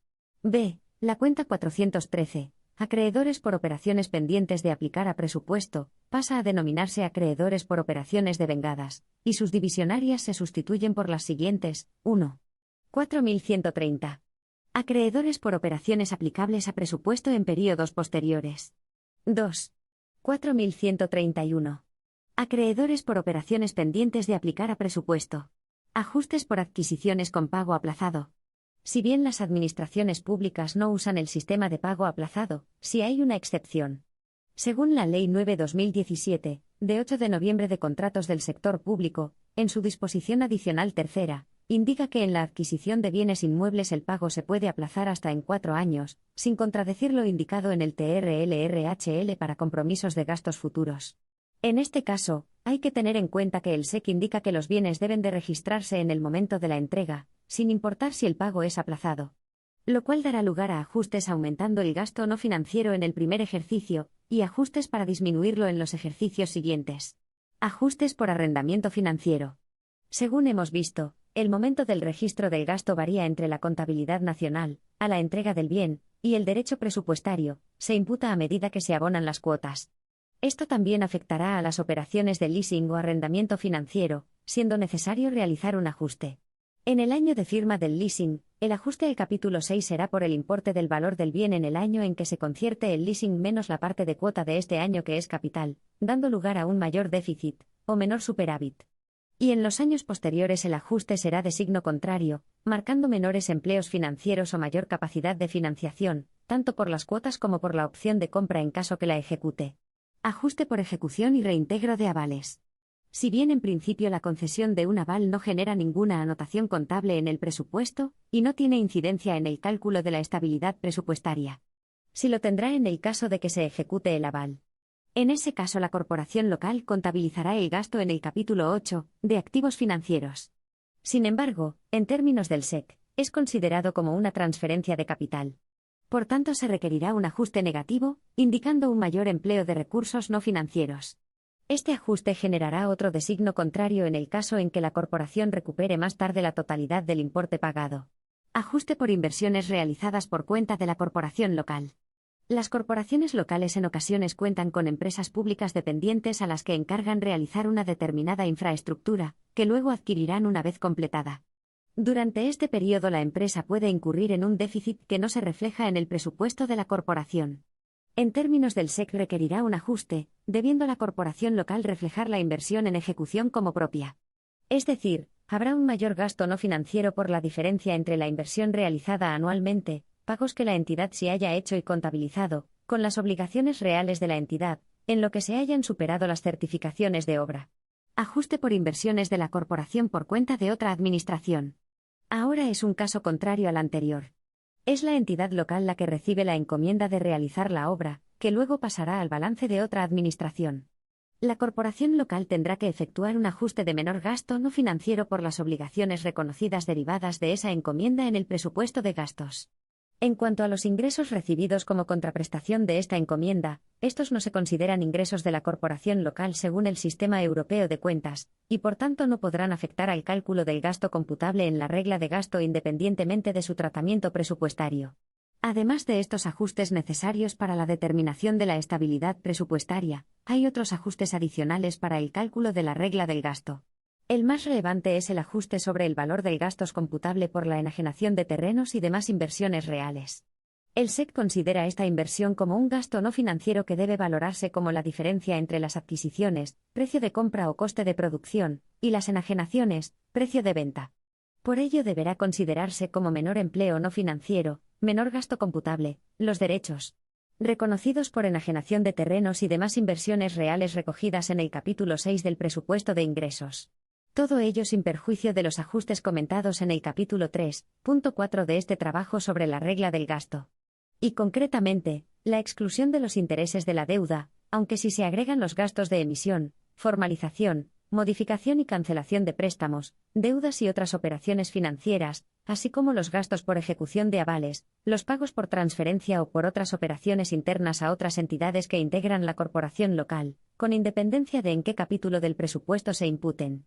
Y también la parte de gasto no financiero financiado con fondos finalistas procedentes de la Unión Europea, el Estado, la comunidad autónoma, la Diputación u otras administraciones públicas, con independencia de que los fondos se reciban en ejercicio distinto.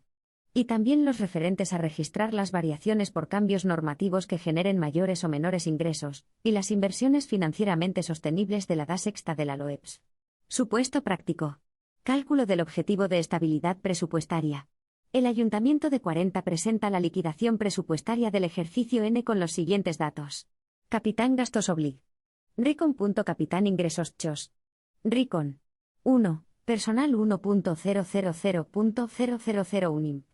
Directos 1.200.000. 2. Bienes y SERP.800.0002 imp. Indirectos 100.000. 3. Financieros 200.0003 tasas y otros 700.000. 4. T corrientes 150.0004 T corrientes 900.000. 5. F contingencias 05 IM. Patri.100.000. 6. IM.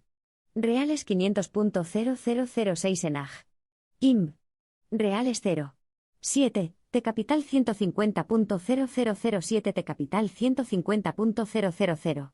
8. A financieros 08 A financieros 0. 9. P financieros 100.0009 P financieros 150.000. Oblig.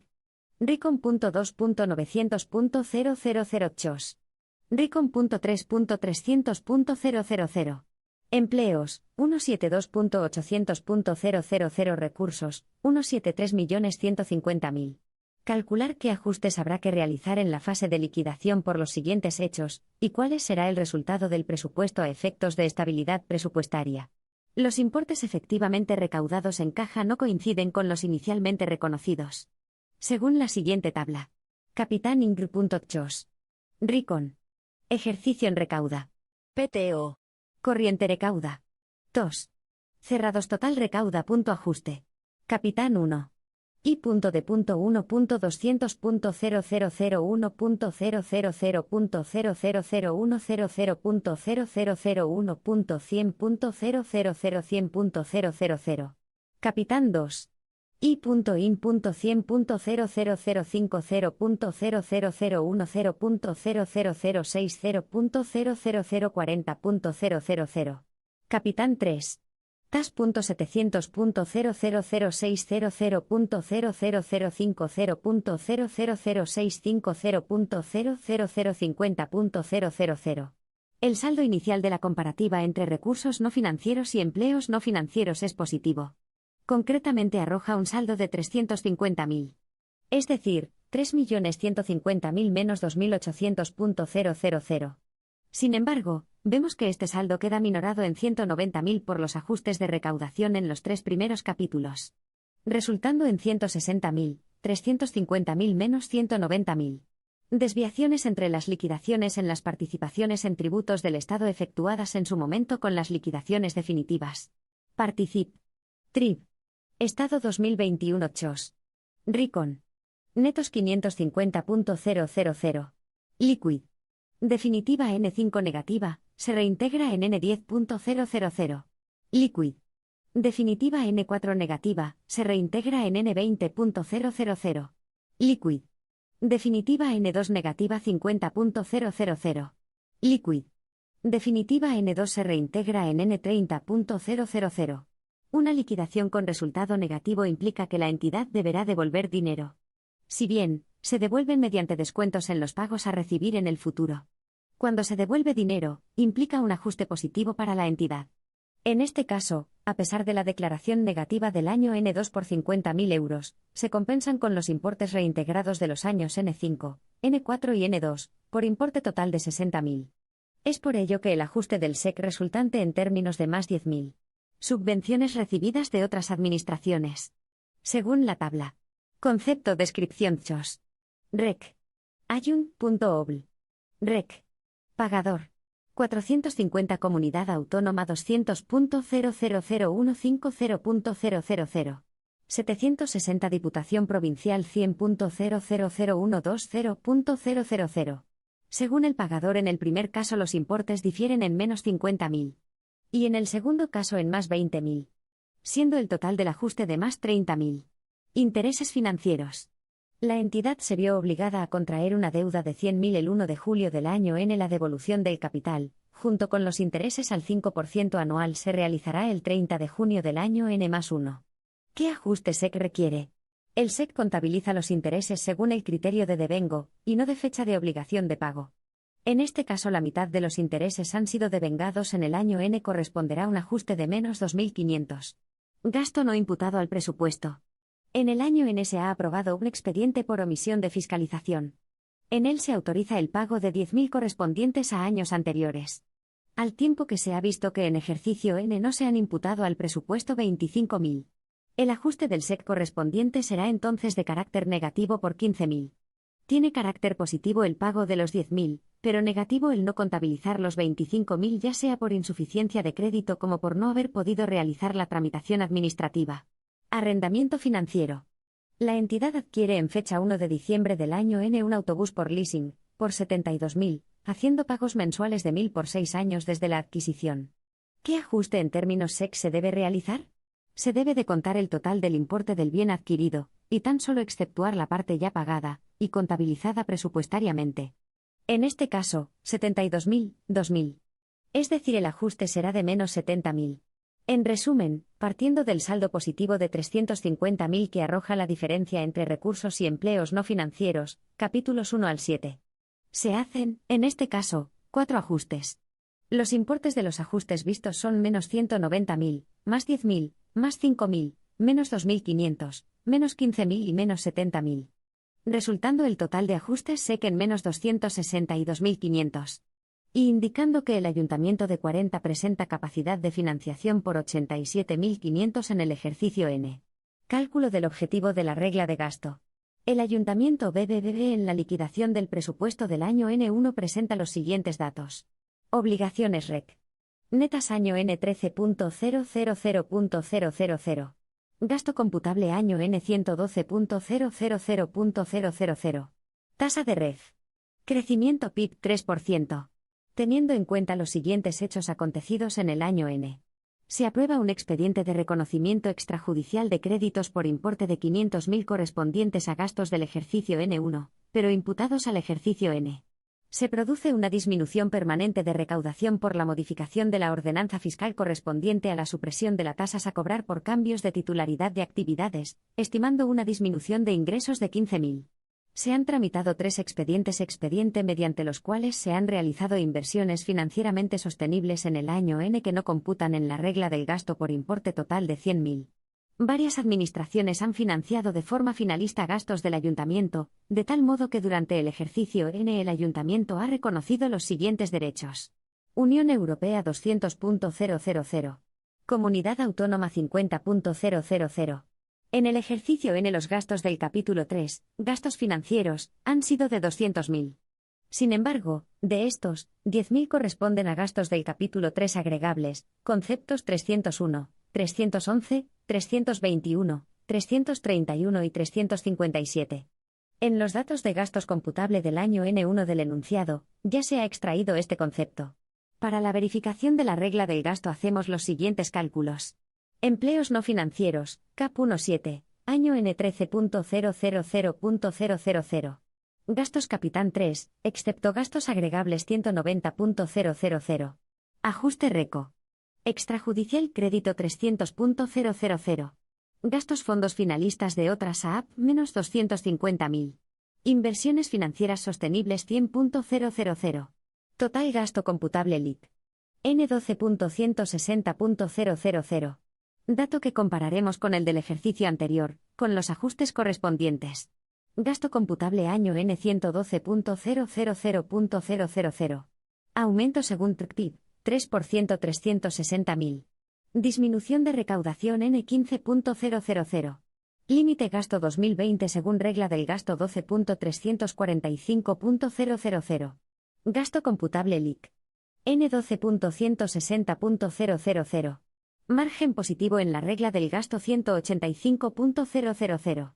En este caso vemos que el Ayuntamiento de BBVA cumple con la regla del gasto en la liquidación del ejercicio N, ya que el gasto computable para la regla del gasto está en 185.000 por debajo del límite del gasto. A efectos informativos de la evolución del gasto, se muestra un crecimiento del 1.33% sobre el ejercicio anterior. Gastos computable N112.000.000. Gastos computable N12.160.000. Incremento gastos computable 1.33%.